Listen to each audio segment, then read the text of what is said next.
Que la grâce de l'Éternel se repose sur votre vie. Je suis le serviteur Yves de Jésus au cœur de ma vie. Nous sommes à ce temps d'enseignement intitulé « La distraction, un danger spirituel ». Je vous demande de vous disposer, nous allons commencer dans quelques instants.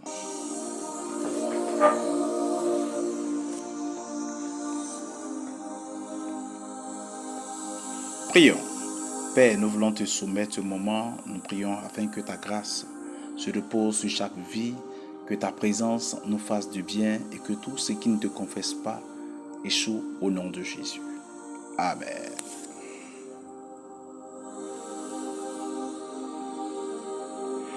Bienvenue à ce moment d'enseignement. Nous sommes là par la grâce de Dieu et le thème de l'enseignement est intitulé « La distraction, un danger spirituel ». La distraction, un danger spirituel. Et notre texte de base est intitulé ainsi 1 Corinthiens 7, verset 35. 1 Corinthiens 7, verset 35. Et je lis la parole du Seigneur. Je dis cela dans votre intérêt. Ce n'est pas pour vous prendre au piège, c'est pour vous porter à ce qui est bienséant et propre à vous attacher au Seigneur sans distraction. Voici la parole du Seigneur. Le Seigneur veut que nous soyons attachés à lui sans aucune distraction. Pourquoi? Parce que la distraction est une arme subtile que le diable utilise pour détourner les chrétiens de leur destinée. Beaucoup de chrétiens ratent leur bénédiction, leur appel ou leur mission à cause de distractions inutiles. Être distrait, c'est perdre son attention sur ce qui est essentiel pour Dieu.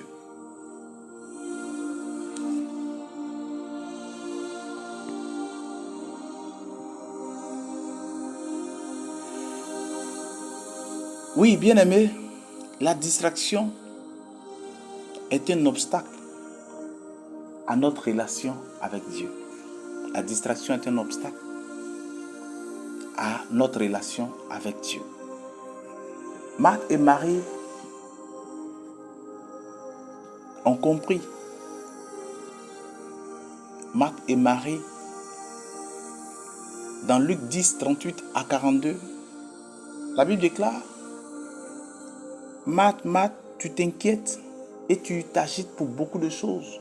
Une seule chose est nécessaire. Marie a choisi la part, la bonne part, qui ne lui sera point ôtée. C'est ce que le Seigneur Jésus a dit. Je te parle ici de l'importance de la priorité spirituelle. Marthe était distraite par les tâches ménagères alors que Jésus était là. Marie a choisi de rester au pied de Jésus pour écouter sa parole. Bien-aimés, nous devons apprendre à donner la priorité à la présence de Dieu plutôt qu'aux soucis quotidiens.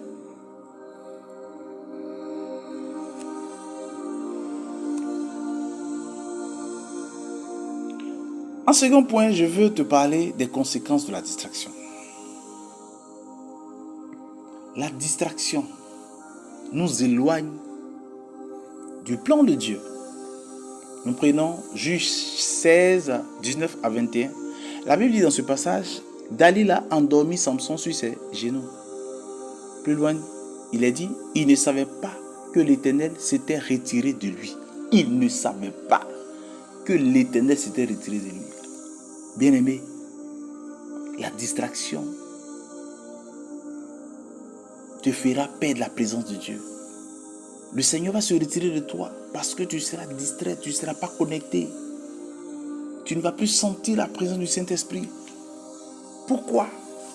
Parce que tu es dans une distraction. Le Seigneur te veut dans la prière, il te veut dans le jeûne, dans la méditation.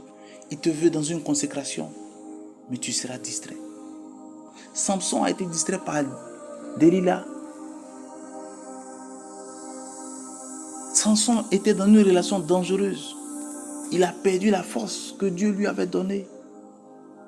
Certaines relations, certains plaisirs ou certaines activités nous distraient de notre appel. Nous devons être vigilants. La distraction nous empêche d'atteindre nos bénédictions également.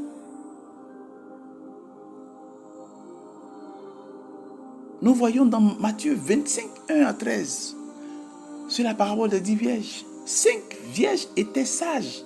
Elles ont gardé leur huile et leur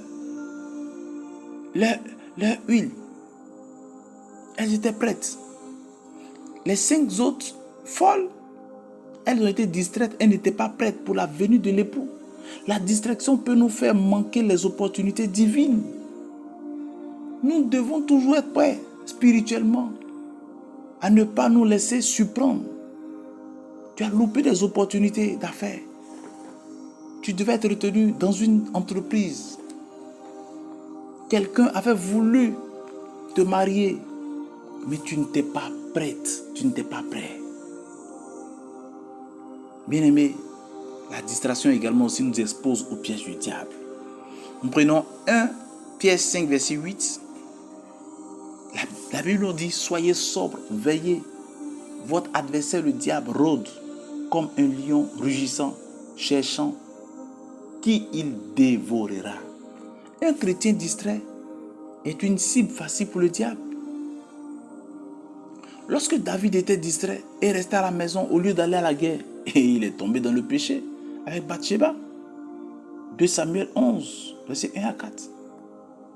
Nous devons rester alertes pour ne pas tomber dans le péché. Comment surmonter la distraction? 1. Fixer les yeux sur Jésus. Hébreux 12, 2. Ayons les regards sur Jésus, le chef et le consommateur de la foi. Quand nous fixons nos regards sur Jésus, les distractions perdent leur pouvoir. 2.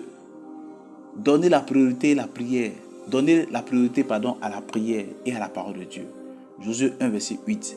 Que ce livre de la loi ne s'éloigne point de ta bouche. Médite-le jour et nuit. La parole de Dieu nous garde concentrés sur l'essentiel. 3. Être discipliné et organisé. Éphésiens 5, 15, 16. Racheter le temps car les jours sont mauvais. Gérer son temps avec sagesse nous évite les distractions inutiles. 4. S'éloigner des influences toxiques. 1 Corinthiens 15, 33. Les mauvaises compagnies corrompent les bonnes mœurs. Certaines personnes ou certaines activités nous détournent de Dieu. Il faut s'en éloigner. Il y a des personnes qui cette année ne doivent plus marcher avec toi. Sinon, elles t'éloigneront de la présence de Dieu. 5. Être spirituellement vigilant. Matthieu 26, 41. Veillez et priez afin que vous ne tombiez pas dans la tentation. La prière nous protège des distractions spirituelles. En conclusion, qu'est-ce que nous pouvons retenir? Restons focus sur Dieu. La distraction est un obstacle à notre relation avec Dieu.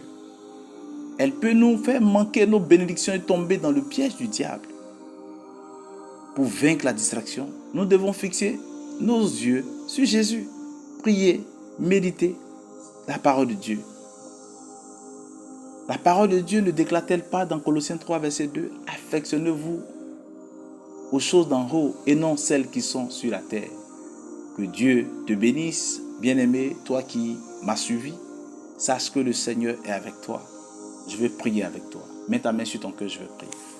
Seigneur, je te demande pardon pour ton serviteur. Je te demande pardon pour ta servante, pour toute la distraction. Mais je te prie aujourd'hui de l'aider à sortir de toute forme de distraction et à se concentrer sur l'essentiel. Que ta main, Seigneur, l'aide. Que ton Esprit Saint l'aide à avancer. Au nom de Jésus. Shalom. Je suis le serviteur Yves. Nous nous retrouverons bientôt pour un enseignement puissant. Que Dieu te bénisse. Shalom.